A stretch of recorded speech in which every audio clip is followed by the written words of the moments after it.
Assalamualaikum warahmatullahi wabarakatuh. Selamat malam pemirsa Mukmin TV dimanapun Anda berada. Semoga segala urusannya dimudahkan, diberikan kesehatan dan rezeki halalan thayyiban. Alhamdulillah malam ini kita berjumpa lagi di podcast Kafah, podcastnya orang-orang cerdas. Masya Allah. Alhamdulillah, alhamdulillahirabbil alamin.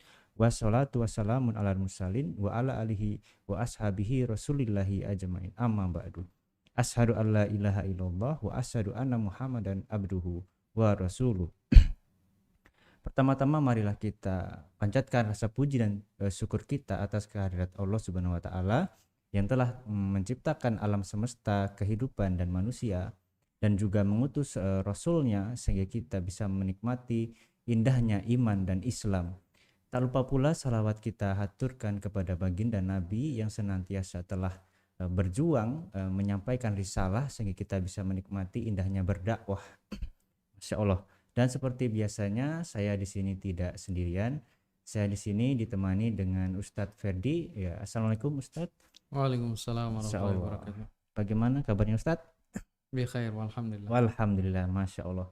Ya Ustadz, pada malam hari ini kita akan membicarakan mengenai bulan Rajab. Tema kita pada malam hari ini yaitu bulan Rajab yang dimuliakan, Masya Allah. Pertama-tama saya ingin bertanya Ustadz, mengapa sih bulan Rajab ini dimuliakan oleh Allah Subhanahu wa taala? Baik. Bismillahirrahmanirrahim. Assalamualaikum warahmatullahi wabarakatuh. Waalaikumsalam warahmatullahi wabarakatuh. Innal hamdalillah nahmaduhu wa nasta'inu wa nastaghfiruh wa a'udzu billahi min shururi anfusina wa min sayyiati a'malina may yahdihillahu fala mudilla lahu wa may yudlil fala hadiyalah. Asyhadu an la ilaha illallah wahdahu la syarika lahu, asyhadu anna Muhammadan abduhu wa rasuluh la nabiyya ba'dah. Para pemirsa Mukmin TV yang dirahmati Allah Subhanahu wa taala,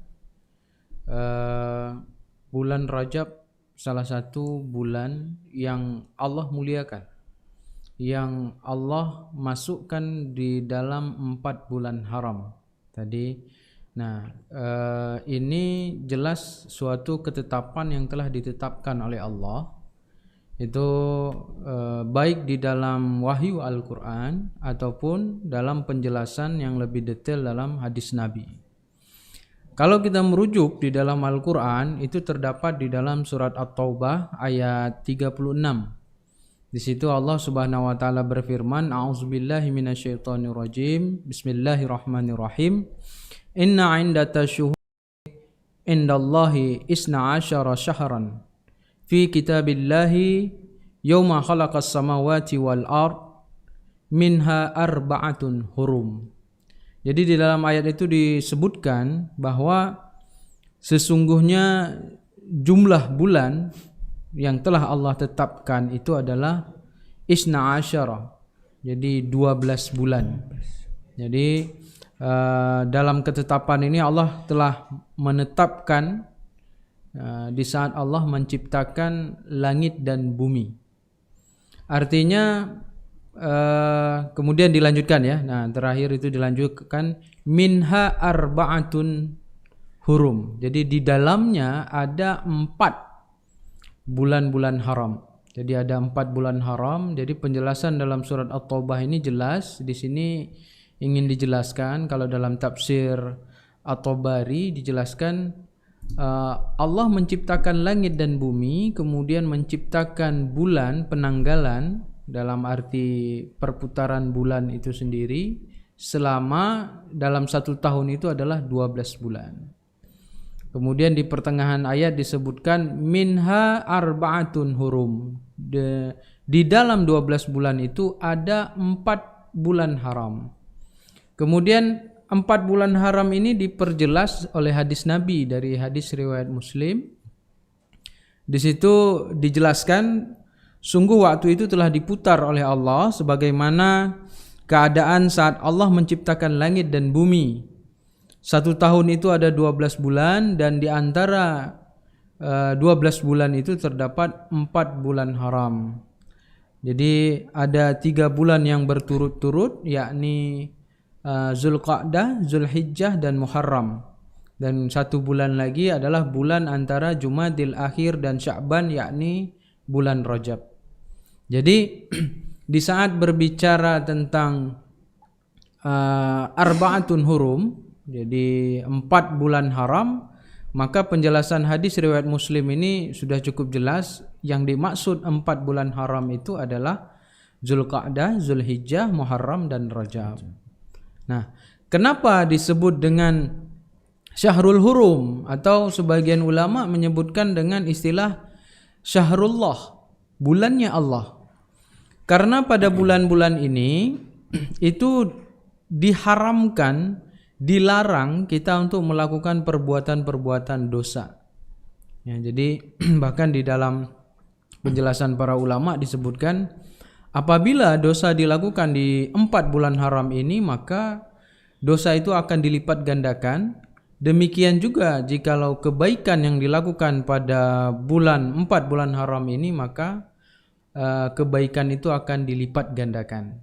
Nah, ini yang dimaksud dengan arba'atun hurum tadi. Jadi 4 bulan haram, salah satunya adalah bulan Rajab. Jadi bulan haram itu bulan yang diharamkan bagi kita melakukan sesuatu yang melanggar hukum dari Allah. Juga bulan-bulan yang kita dilarang melakukan pertumpahan darah.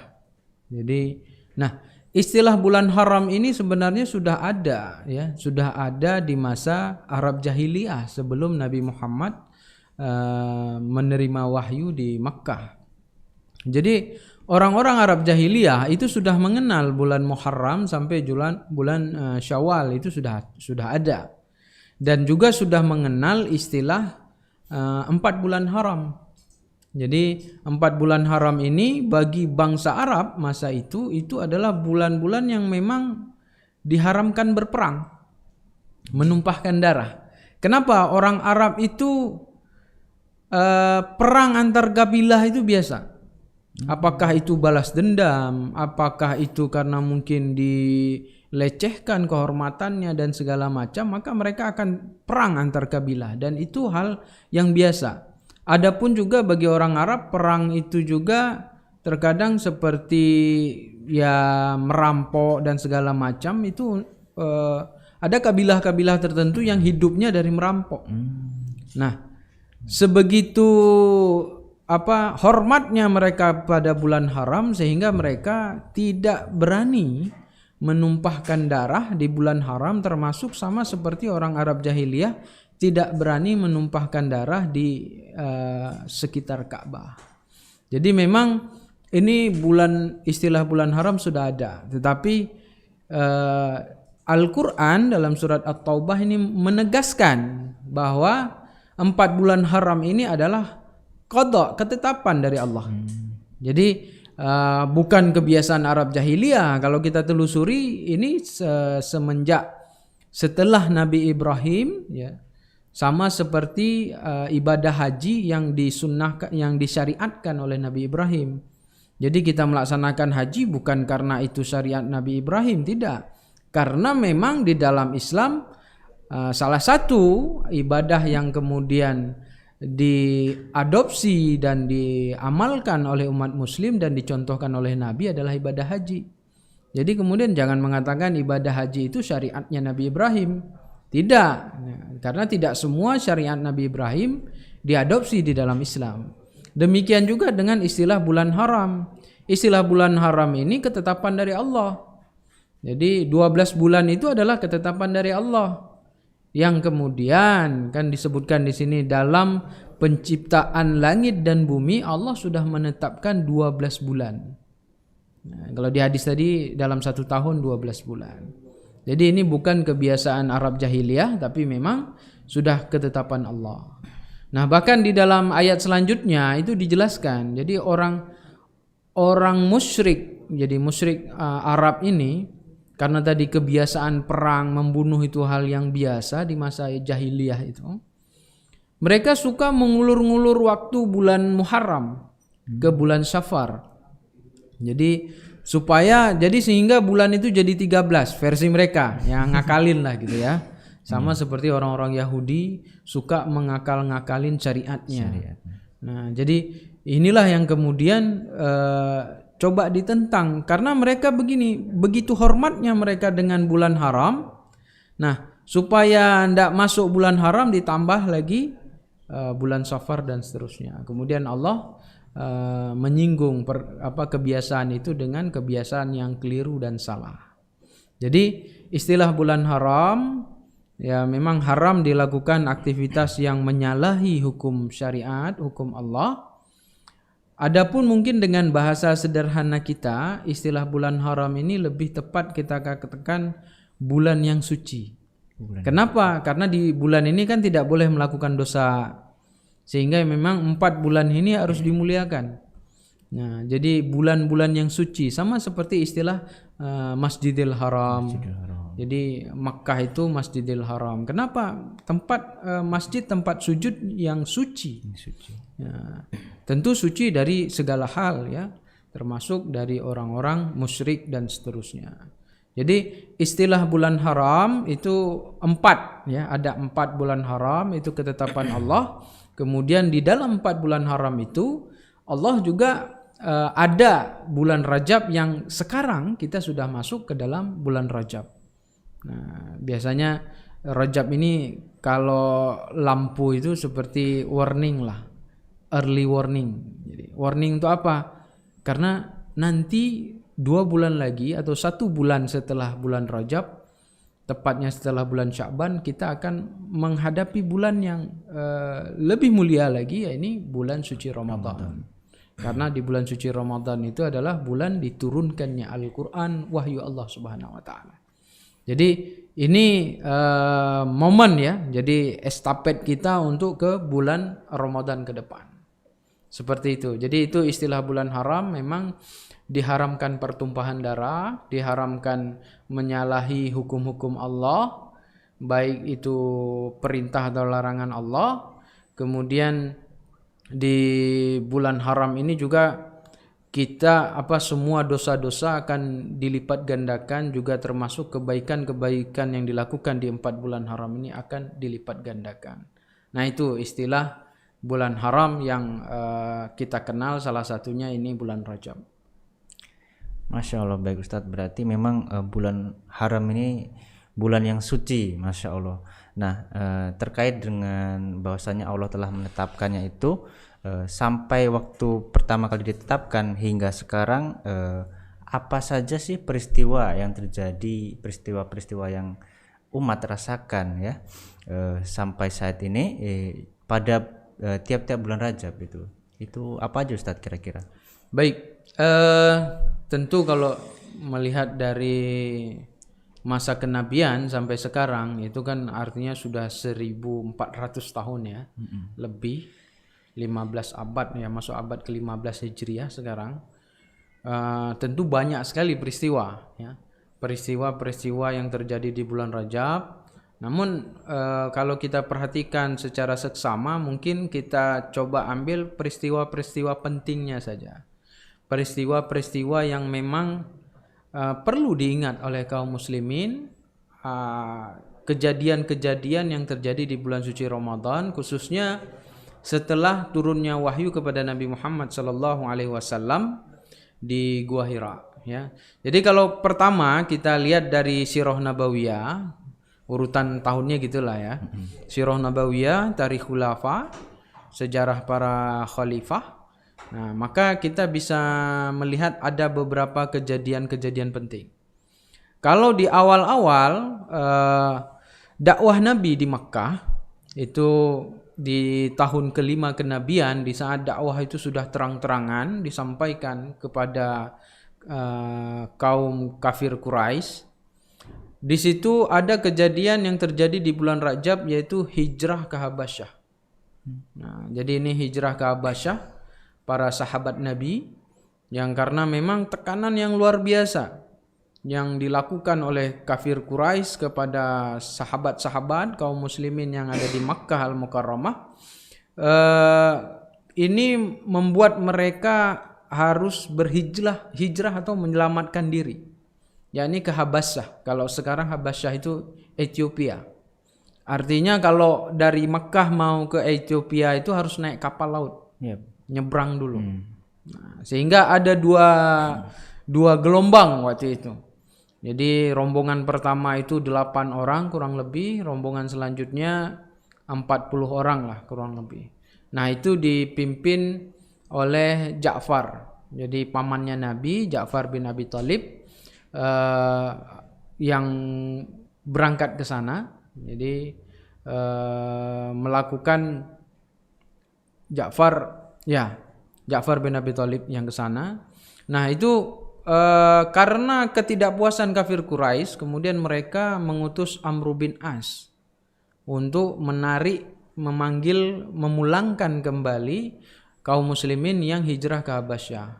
Nah, Raja Najasyi sebagai Raja Habasyah yang beragama Nasrani, dengan diskusi yang ketat, yang luar biasa, diskusi yang dilakukan oleh Ja'far, hingga kemudian meyakinkan Raja Najasyi tidak memenuhi keinginan dari Amr bin As.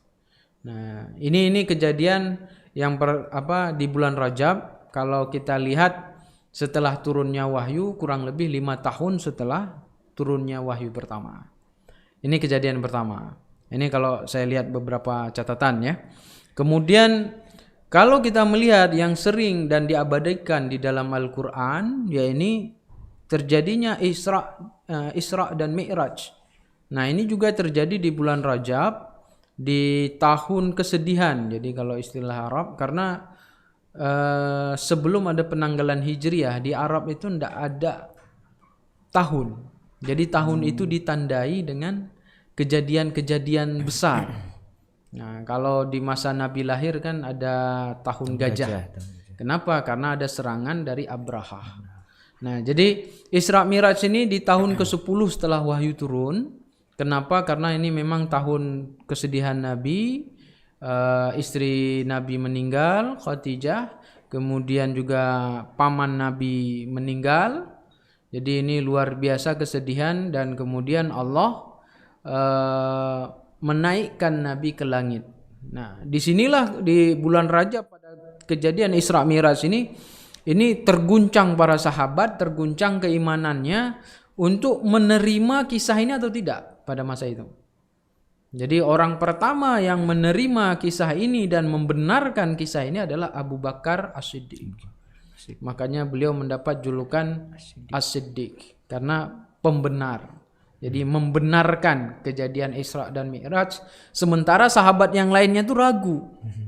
Kenapa ragu? Kok bisa dalam satu malam pulang pergi dari Makkah menuju Baitul Maqdis. Jadi Palestina kalau sekarang itu begitu jauh jaraknya. Nah, karena kalau ditempuh dengan darat itu masa itu membutuhkan waktu kurang lebih 1 bulan. Tapi Nabi 1 malam. Belum lagi dilanjutkan ke langit.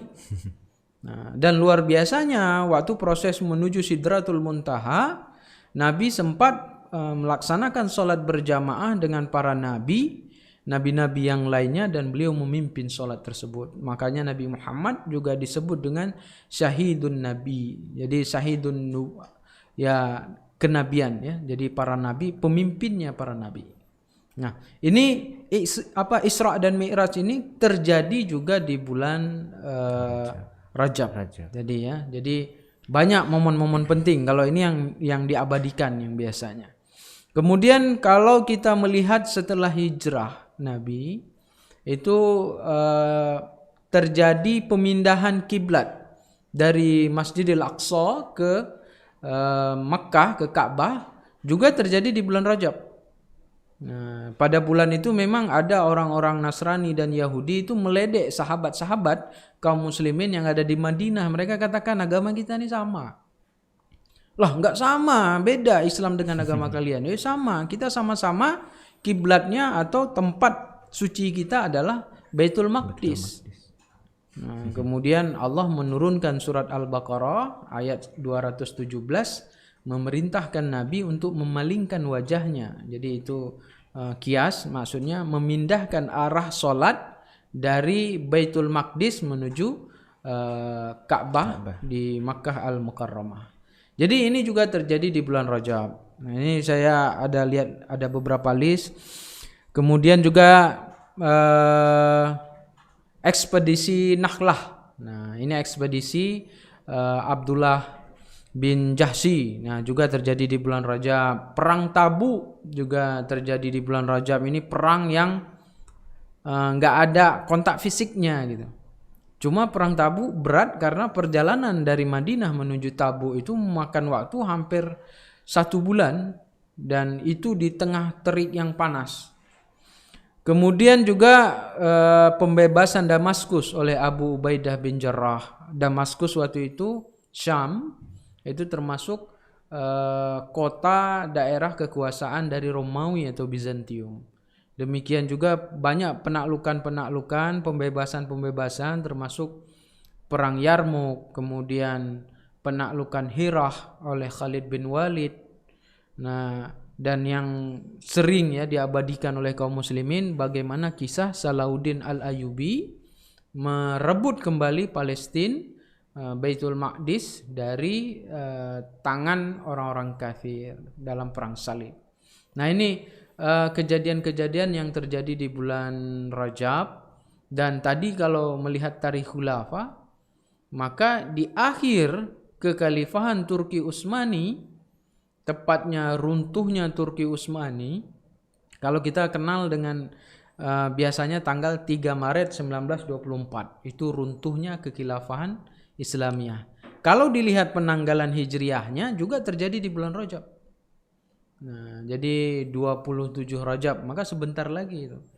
Jadi sebentar lagi adalah hari di mana kekhilafahan Islamiyah terakhir yang dipimpin oleh Abdul Hamid kedua itu resmi dibubarkan, diruntuhkan oleh Yahudi laknatullah Mustafa Kemal Atatürk. Jadi ini luar biasa kejadian tersebut hingga ya kaum muslimin seperti kondisi saat ini. Ya, itu semua kejadiannya terjadi di bulan Rajab. Masya Allah, ternyata banyak sekali peristiwa yang penting ya pada saat bulan Rajab ini. Dan ada yang sedikit saya tertarik Ustadz mengenai peristiwa yang paling akhir, yaitu runtuhnya daulah khilafah, daulah Islamiyah, yang ini merupakan suatu kabar duka bagi kita semua tentunya. Dan saya pengen tahu bagaimana sih situasi pada saat bulan Rajab, di mana saat itu bulan yang suci, kemudian juga pada saat itu juga kita merasakan kesedihan yang mendalam. Nah, itu bagaimana kondisi umat pada masa itu, Ustaz? Ya, upaya orang-orang kafir untuk meruntuhkan daulah khilafah, kalau kita menghitung dari perang salib, awalnya dengan fisik hingga kemudian dengan strategi-strategi licik ala Inggris masa itu kurang lebih 300 tahun ya. Begitu concernnya orang kafir berupaya untuk meruntuhkan kekhilafahan Islam. Jadi karena apa, mereka memunculkan kebencian agama. Kalau istilah sekarang tuh Islamofobia. Jadi dia memunculkan kebencian kepada Islam, hingga kemudian berbagai macam upaya mereka lakukan, dari perang salib yang berjilid-jilid hingga kemudian strategi menyusupkan Mustafa Kemal Atatürk di dalam struktur pemerintahan kekhalifahan masa itu. Dia salah seorang wazir atau kita kenal dengan istilah menteri. Dan pada saat itu Mustafa Kemal mengatur strategi yang luar biasa ya. Dia meraih dukungan dari pemuda-pemuda saat itu. Dia memunculkan kebencian kepada Arab, bahwa Turki ini bukan Arab. Ya memang realitanya suku Turki bukan Arab, bahasanya juga bukan bahasa Arab. Jadi mereka orang ajam, dan ngapain kita ngurusin Arab? Jadi isu itu yang dimunculkan di tengah kaum muslimin pada saat itu. Hingga kemudian terpisahlah, muncullah istilah pan-Arabisme, pan-Islamisme yang kemudian mencoba mengkerat-kerat daulah khilafah. Hingga pada titiknya kemudian khalifah terakhir itu Sultan Abdul Hamid kedua itu ditangkap dan diasingkan dari ibu kota daulah khilafah saat itu, Istanbul ya. Nah, kemudian Mustafa Kemal Atatürk mengumumkan pada tanggal 3 Maret, nah tepatnya tadi 27 Rajab, itu keruntuhan Daulah Khilafah. Jadi kalau tahunnya itu kurang lebih 1340 Hijriah. Artinya 13 abad lebih kekhilafahan Islam berdiri tegak di muka bumi ini. Dan kemudian runtuh di abad ke-13, 1300 tahun setelah Daulah Khilafah, mampu menjadikan Islam ini rahmatan lil alamin. Kedamaian, ketentraman bagi seluruh penduduk bumi yang di situ sampai dakwah Islam. Dan pada saat runtuhnya Daulah Khilafah, ini Yahudi laknatullah, Mustafa Kemal Atatürk ini luar biasa kemudian melakukan upaya-upaya sekulerisasi di Turki. Apa yang dia lakukan? Yang pertama, dia memerintahkan supaya tidak boleh menggunakan hijab, penutup aurat bagi wanita, dan kemudian memperkenalkan pakaian-pakaian Eropa kepada para wanita yang ada di Turki. Azan tidak boleh lagi menggunakan bahasa Arab. Membaca Al-Quran, jadi Al-Quran dirubah dengan bahasa Turki, dan segala macam. Begitu bencinya dia kepada Islam untuk menjauhkan khususnya Turki pada saat itu dari Islam itu sendiri. Itu kejadian yang terjadi di Turki, sekulerisasi yang terjadi di Turki yang selama Mustafa Kemal menjadi presiden Turki pertama. Ya. Nah, belum lagi kejadian yang sangat memilukan terjadi bagi negeri-negeri Muslim yang sebelumnya mereka adalah bagian dari Daulah Khilafah. Jadi Arab mulai memisahkan diri, ada Arab Saudi, kemudian Mesir, daerah-daerah Afrika kemudian mulai dicaplok oleh Perancis, mulai dicaplok oleh Inggris. Negeri-negeri Muslim dikerat-kerat dengan nasionalisme dan dijajah oleh kafir barat. Untuk apa? Tentu kalau bicara kapitalisme, mereka ingin mengeruk sumber daya kaum muslimin. Sehingga kaum muslimin yang kemudian melakukan pembelaan diri karena tanahnya dijajah, itu dibunuh, dibantai. Bagi mereka yang melawan, bagi mereka yang mau menjadi antek-antek para kafir penjajah barat pada masa itu, maka akan diberi jabatan dan jadi penguasa di negeri-negeri kaum muslimin yang disekat-sekat. Contohnya kejadian seperti terpisahnya India. India itu kan negeri muslim dulu ya. Sebelum kemudian India dipisah dan dikuasai oleh Inggris. Dan salah satu yang menjadi konflik antara India Pakistan yakni Kashmir yang sampai sekarang belum tuntas. Kashmir adalah daerah yang memang kaum musliminnya mayoritas dan keislamannya luar biasa. Tapi Inggris lagi-lagi memasukkan Kashmir ke wilayah India di bawah kepemimpinan Inggris. Memisahkan mereka dari Pakistan yang secara kesukuan, bahasa, mereka lebih dekat ke Pakistan. Jadi nasabnya. Tapi kemudian dicaplok oleh Inggris untuk menyiksa Kashmir. Jadi mujahidin Kashmir dianggap sebagai pemberontak. Mereka dibunuh, disiksa dan segala macam. Demikian juga terjadi di Afghanistan. Di saat negeri kaum muslimin Afghanistan, Daulah Khilafah runtuh, Afghanistan dicaplok oleh Uni Soviet. Uni Soviet datang mencoba menaklukkan Afghanistan walaupun dengan perang yang luar biasa dan selalu gagal kan untuk menguasai Afghanistan masa itu. Dan banyak negeri-negeri muslim lainnya yang hidup miskin, tersiksa ya, di bawah penindasan kapitalisme. Bahkan kalau di akhir-akhir ini ya yang paling ini Palestina lah ya. Bagaimana Al-Quds dan beberapa daerah di Palestina itu kemudian dikuasai oleh Yahudi. Jadi Theodore Herzl pasca runtuhnya khilafah meminta kepada Inggris, karena waktu itu Inggris masih memiliki peran superpower, untuk diberikan tanah yang dijanjikan, yakni tanah Yerusalem untuk menjadi negara Yahudi. Sejak itulah kemudian kehidupan masyarakat kaum muslimin yang ada di Palestina hidup tidak pernah tentram hingga sekarang. Jadi kaum muslimin ini seperti anak ayam yang kehilangan induknya. Jadi daulah khilafah yang terakhir di Turki yang dipimpin oleh seorang khalifah yang luar biasa, Sultan Abdul Hamid II, kemudian diruntuhkan dengan skenario licik yang dilakukan Mustafa Kemal Atatürk, hingga kemudian negeri-negeri kaum muslimin yang terpecah menjadi 50 negara lebih, tersekat-sekat, berjuang sendiri-sendiri. Rohingya, Indonesia, jadi negeri-negeri muslim yang lainnya itu ditindas. Tapi lagi-lagi di saat kita ingin menolong saudara kita di Palestina, kita ingin menolong saudara kita yang di Suriah, kita ingin menolong saudara kita yang di Rohingya, lagi-lagi negara dunia beralasan ini wilayah nasionalisme. Jadi kebangsaannya yang lebih dimunculkan bahwa Rohingya bukan Indonesia, Palestina bukan Indonesia. Padahal kalau kita ingat sejarah di masa Daulah Turki Utsmaniyah, Aceh, Indonesia, Nusantara ini bukanlah apa-apa tanpa bantuan dari pasukan Turki untuk mengusir penjajah Portugis dan Belanda.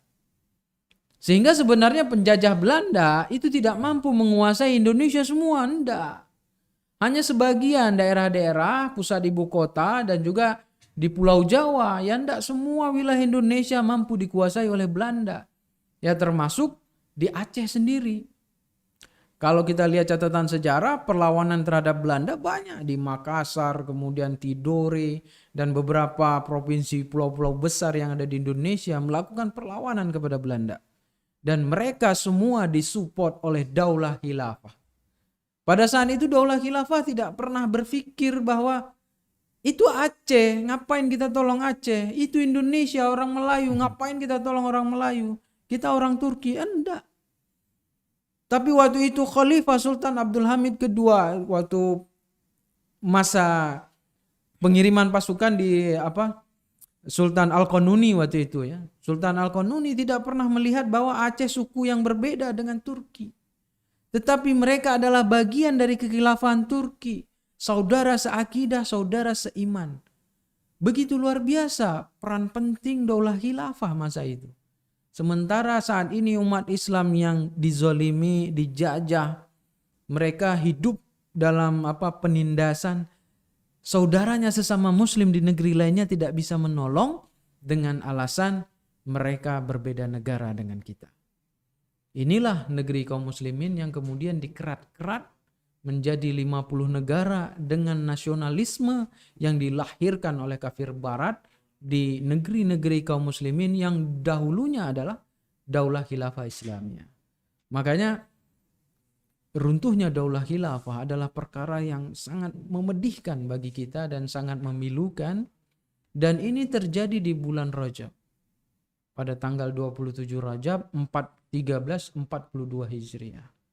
Maka kita harus paham momen ini, harus mengingat bahwa inilah bulan di mana Daulah Khilafah diruntuhkan oleh orang-orang kafir yang membenci Islam. Jadi kita tidak bisa tinggal diam dengan kondisi seperti ini. Jadi ya Daulah Khilafah runtuh 1924 Masehi. Artinya baru 100 tahun lah. Kalau Hijriahnya sudah 101 tahun. Sudah 101 tahun Daulah Khilafah runtuh. Tapi apakah kita lupa bahwa kekhilafahan Islamiyah sempat ada selama 13 abad? 1300 tahun. Kenapa seperti kayak amnesia kaum muslimin saat ini? Seakan-akan tidak pernah ada sebuah institusi Islam, sebuah pemerintahan Islam yang itu mampu memberikan rahmatan lil alamin bagi seluruh negeri di dunia, di bumi ini. Jadi inilah yang kemudian penting ya bagi kita, dan tadi kondisi kaum muslimin yang memilukan, kondisi kaum muslimin yang sangat menyedihkan pasca runtuhnya Daulah Khilafah. Masya Allah. Saya juga pengen tahu tentang tanggapan Ustadz mengenai yang mungkin baru-baru ini juga viral ya, bertepatan dengan bulan Rajab, yaitu ketika muslimah di India itu mereka tertekan ketika mereka hendak mengenyam dunia pendidikan, tetapi ternyata lingkungan mereka yang karena mereka minoritas sehingga mereka dilarang karena mereka berhijab dan lain sebagainya. Itu bagaimana tanggapan Ustadz? Ya, ini salah satu efek di saat umat muslim tidak memiliki institusi, ya. Di saat umat muslim dikerat-kerat dengan nasionalisme, jadi dari informasi yang saya dapat itu penduduk muslim di India kurang lebih 20 juta. Itu angka yang besar. Ya. Walaupun penduduk India jumlahnya lebih banyak, kan ratusan miliar bahkan. Jadi, tetapi bukan berarti kemudian kita bisa diperlakukan seperti itu. Di saat penindasan terjadi kepada orang-orang selain Islam, maka isu HAM dimunculkan.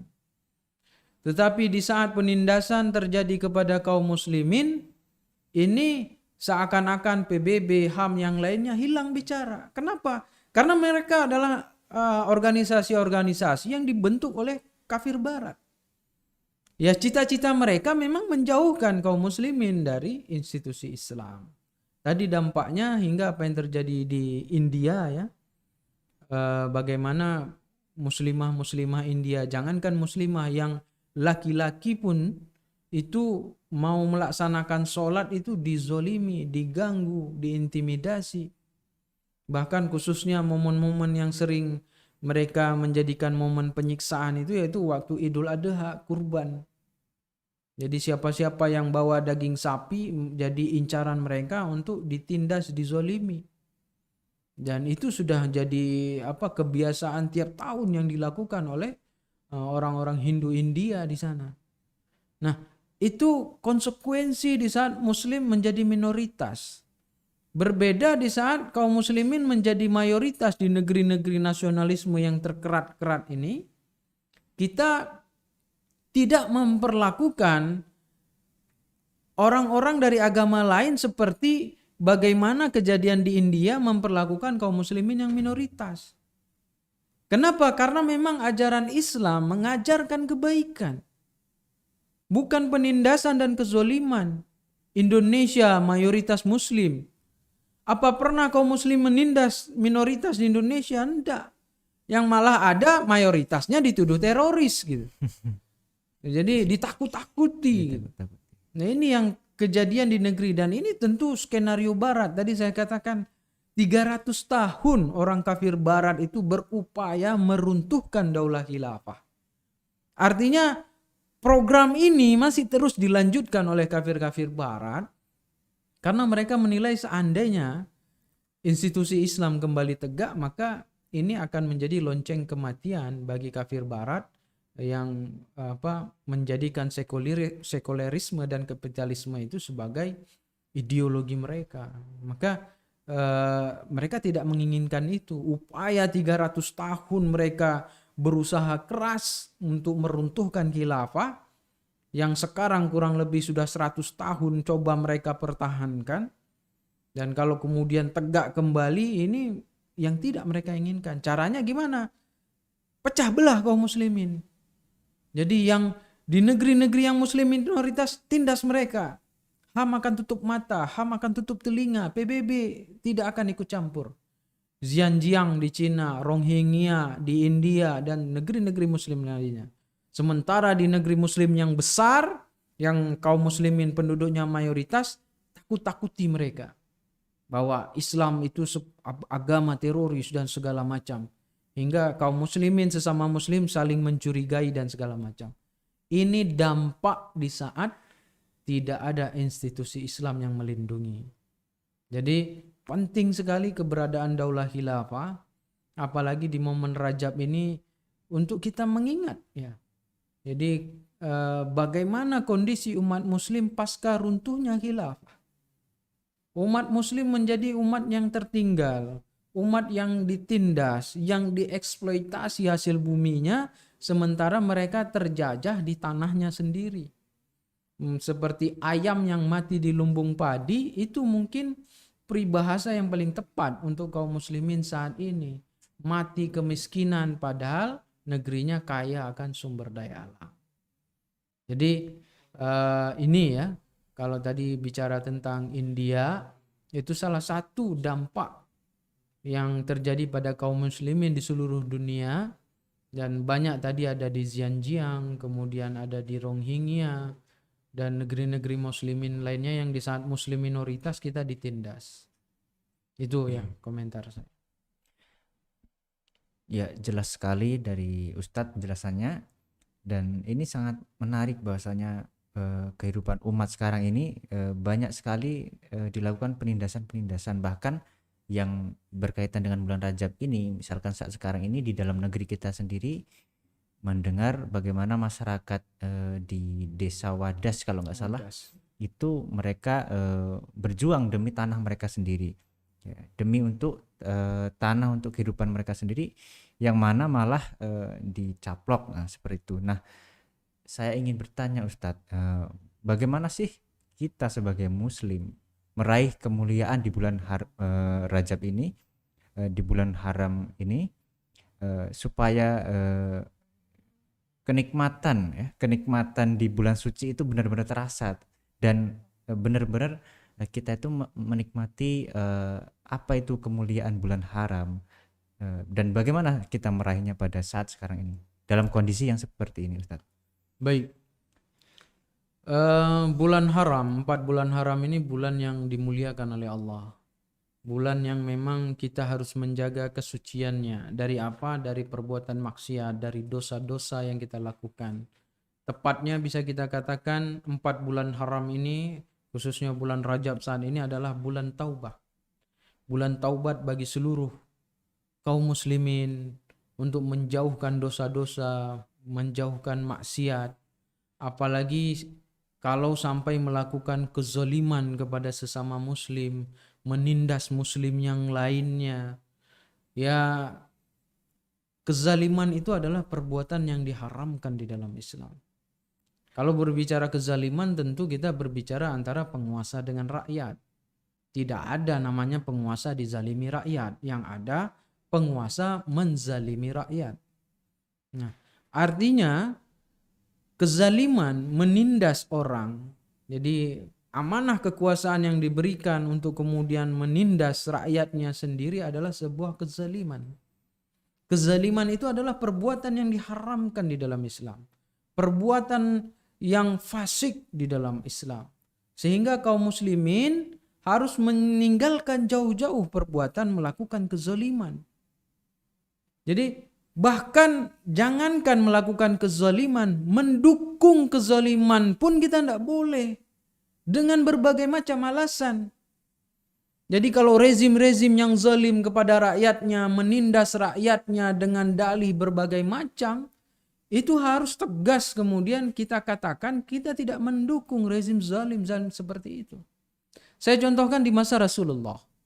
Di masa Umar bin Khattab, ya, di masa Khulafaur Rasyidin, Khalifah Umar bin Khattab. Pada saat itu di Mesir, gubernurnya, walinya adalah Amr bin As. Ingin mendirikan sebuah masjid yang megah, indah, sehingga membutuhkan tanah yang begitu luas. Nah, pembangunan masjid tersebut itu memakan tempat atau sampai ke tanahnya seorang Yahudi. Jadi seorang Yahudi di Mesir, kemudian tanahnya masuk dalam wilayah pembangunan masjid. Hingga kemudian dia digusur oleh wali gubernur Amr bin As pada saat itu. Hingga kemudian dia menyurati Khalifah Umar bin Khattab untuk melaporkan kejadian itu. Karena Yahudi itu merasa dia dizolimi oleh seorang gubernur. Setelah sampai berita itu kepada Khalifah Umar bin Khattab, apa yang dilakukan Khalifah Umar bin Khattab? Apakah mendukung Amr bin As? Kalau logikanya ini bangun masjid loh, bukan bangun waduk itu. Ini bangun masjid. Bukannya didukung oleh Umar bin Khattab, malah Umar bin Khattab mengirimkan sebuah tulang yang kemudian digaris dengan pisaunya. Kemudian dia katakan kepada utusan yang dari Mesir, kirimkan ini kepada Amr bin As. Jadi Amr bin As itu temannya Umar bin Khattab dari kecil. Jadi Khalid bin Walid, Amr bin As, Umar bin Khattab, ini sahabat kecil yang di Mekah mereka sudah bergaul sehari-hari dari kecil. Sehingga waktu Umar bin Khattab mengirimkan tulang yang bergaris, itu dia sudah mengerti. Jadi nggak perlu tulis surat gitu. Atau nggak perlu demo sampai dikawal polisi ribuan, itu nggak perlu. Umar bin Khattab cuma ngirim tulang yang digaris. Dan Amr bin As melihat itu gemetar. Takutan karena maknanya itu tegakkan keadilan. Kalau itu memang haknya, miliknya Yahudi, dan dia tidak ridho tanahnya diambil, digusur untuk mendirikan masjid, maka jangan diambil tanahnya. Padahal ini cuma Yahudi dan digusurnya diganti rugi loh. Diganti untung. Nah, kalau istilahnya kalau ganti rugi kan diganti tapi rugi ya. Tapi ini diganti untung oleh Gubernur Amr bin As. Hingga kemudian mendengar kisah itu, Amr bin As datang menghadapi Yahudi tersebut dan mengatakan nggak jadi menggusur, katanya. Dia bingung loh, Yahudi ini lah kemarin ngotot pengen gusur saya, pengen dengan alasan pengen bangun masjid dan segala macam. Kok sekarang tiba-tiba membatalkannya? Jadi rupanya ada perintah dari Khalifah Umar bin Khattab. Jadi itu contoh khalifah. Nah kalau sekarang kan ngaku-ngaku khalifah gitu. Ngaku-ngaku khalifah, ngaku-ngaku mirip Umar bin Khattab. Nah, jangankan ngirim tulang yang bergaris gitu. Mengkritisi kejadian itu saja tidak. Ini sedih bagi kita kaum muslimin saat ini. Di saat ada kezoliman-kezoliman, maka kita harus paham itu perbuatan yang diharamkan dalam Islam. Dan yang pasti selain kezaliman itu haram, mendukung kezaliman juga adalah perbuatan yang salah. Makanya di bulan suci, di bulan Rajab ini, bulan haram, bulan suci ini, maka kita memperbanyak amalan-amalan kebaikan. Kita memperbanyak aktivitas amalan-amalan sholih, baik itu juga termasuk amalan-amalan sunnah itu ditingkatkan. Ya, jadi dan juga meninggalkan perbuatan-perbuatan yang dilarang oleh Allah. Ya tadi perbuatan yang paling dilarang itu adalah kezaliman seorang penguasa kepada rakyatnya. Itu dilarang di dalam Islam. Nah, sementara amal solih yang paling mulia di dalam Islam yaitu mendakwahkan Islam. Jadi kita harus memanfaatkan bulan Rajab ini sebagai momen di saat kita mendakwahkan Islam. Karena dakwah Islam adalah perkataan yang paling mulia dan itu diabadikan oleh Allah di dalam Al-Quran. Jadi di saat kita menyampaikan dakwah Islam, maka itulah perbuatan yang terbaik, perkataan yang terbaik bagi seorang muslim. Jadi perbuatan terburuk salah satunya adalah kezaliman. Perbuatan terbaik itu adalah salah satunya melakukan dakwah Islam. Jadi untuk memahamkan kaum muslimin bahwa kita harus hidup sesuai dengan aturan Allah. Kita harus menerapkan Islam secara sempurna, Islam secara kafah. Bukan sibuk mendukung kezaliman. Nah, ini yang harus dibuka mata kaum muslimin di seluruh dunia tentang perkara ini. Jadi berhentilah kemudian kita melakukan perbuatan-perbuatan keburukan yang bertentangan dengan hukum syariah dan perbanyaklah amalan-amalan sholih. Selain itu juga kita bisa kemudian melakukan amalan-amalan sholih yang terbaik ya. Bahkan Imam An-Nawawi As-Syafi'i di dalam kitabnya menyebutkan mengangkat atau membaiat seorang khalifah adalah fardu kifayah dan ini adalah tajul furud, yaitu mahkotanya dari kewajiban. Artinya daulah khilafah yang sudah runtuh 101 tahun yang lalu, maka tugas kita untuk kembali berupaya menegakkannya kembali. Kenapa? Karena ini adalah tajul furud, ini adalah perbuatan yang paling mulia. Karena dengan adanya institusi Islam nantinya yang akan menjaga kehormatan kaum muslimin, memuliakan kaum muslimin yang ada di seluruh alam. di seluruh muka bumi ini. Jadi ini luar biasanya kalau kita kemudian menjadikan bulan Rajab ini momen itu. Jadi kita harus semakin ini loh. Ini bulan haram. Di bulan ini Allah akan lipat gandakan kebaikan. Dan di bulan ini juga kita mengingat bulan di mana runtuhnya daulah khilafah.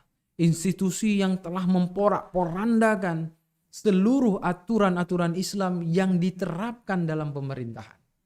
Maka kita jadikan momen supaya memotivasi kita untuk menguatkan barisan kita, tetap semangat dalam mendakwahkan Islam, khususnya menyampaikan Islam secara kafah. Maka penting bagi kaum muslimin saat ini kita melakukan upaya itu, meraih kemuliaan itu dengan meningkatkan amalan solih, meningkatkan kebaikan-kebaikan dan menjauhi segala keburukan. Ya, jangan jadi buzzer RP, ya, sibuk mendukung kezaliman. Giliran itu urusannya dengan kaum muslimin, teroris, radikal dan macam-macam. Tidak toleransi, intoleran, moderasi dan segala macam. Ini yang harus kita lawan, yang harus kita tentang. Jadi fitnah-fitnah seperti itu yang dilakukan oleh orang-orang kafir, kalau dia muslim maka dia orang-orang munafik. Tidak ada orang Islam membenci Islam. Tidak ada orang Islam memusuhi Islam. Kalau ada orang-orang Islam memusuhi Islam, dia adalah orang munafik. Dia Islam secara zahir, tetapi di hatinya membenci Islam luar biasa. Apalagi terang-terangan mulutnya mengucapkan kebenciannya kepada Islam. Bahkan sebagian ulama mengatakan orang-orang seperti ini bisa pada tingkatan orang-orang kafir. Di kurang lebih seperti itu, ya tingkatkan amalan kebaikan kita, amalan sunnah kita di bulan ini. Tadi amalan terbaik itu adalah berdakwah. Banyak cara yang bisa kita lakukan, apalagi dengan teknologi sekarang. Berdakwah bisa dengan cepat, dengan informasi yang cepat, sebarannya bisa seluruh dunia. Jadi jangan kita medsos statusnya yang ya nggak penting-penting gitu. Ini momennya kita mendakwahkan Islam, apalagi Islam secara kafah. Masya Allah, jelas sekali. Dua poin yang saya tangkap dari Ustadz bahwasanya untuk meraih kemuliaan pada bulan Rajab ini, yang pertama jangan kita melakukan kezaliman, kita menjauhi kezaliman, dan jangan pula kita mendukung kezaliman. Kemudian yang kedua, harus kita tingkatkan amalan-amalan soleh, yaitu amalan-amalan yang utama salah satunya itu mendakwahkan Islam secara kafah. Masya Allah. Dan Masya Allah Ustadz, ternyata kita sudah hampir 1 jam ya berbincang-bincang pada malam hari ini. Masya Allah. Insya Allah bermanfaat ya Ustadz. Insya Allah. Insya Allah. Dan saya ingin meminta Ustadz closing statementnya kepada umat, kepada pemirsa sekalian di akhir acara kita pada malam hari ini. Silakan Ustadz. Baik, yang pertama, dalam bulan Rajab ini, ingat Allah sudah menetapkan 1 tahun itu adalah 12 bulan. Dan dalam 12 bulan itu, minha arba'un hurum. Ada 4 bulan haram. Dan kemuliaan bulan haram itu adalah Allah meningkatkan, melipat gandakan segala macam kebaikan yang kita lakukan.